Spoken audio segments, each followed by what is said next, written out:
dilukiskan dalam Al-Quran suasana yang sangat dahsyat. Yauma ya'uddu, pada masa itu ada orang-orang yang sampai menggigit jarinya dengan keras. Awas, hati-hati. Kenapa mereka menggigit jarinya dengan keras begitu luar biasa? Karena ada penyesalan dalam dirinya saat di dunia mereka tidak mengambil petunjuk dari Nabi bagaimana caranya mengambil teman dalam kehidupan. Sampai mengatakan, ya laitani, la laitani, ya laitani, ya Allah saya nyesal, ya Allah saya nyesal, saya nyesal.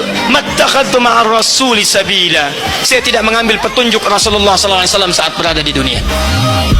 Apa petunjuk yang diberikan Nabi SAW? Lihat ayat 28 sampai ayat 29-nya. Apa di antara petunjuknya? Ya wailata laitani ma attakhidhu fulanan khalila. Ya Allah, celaka saya, nyesal saya. Kenapa saat di dunia saya mengambil dia sebagai teman dekat saya? Kenapa saya bersahabat dengan dia? Laqad adallani 'ani dzikri, dia telah melalaikan saya dari ingat kepada Allah Subhanahu wa ta'ala.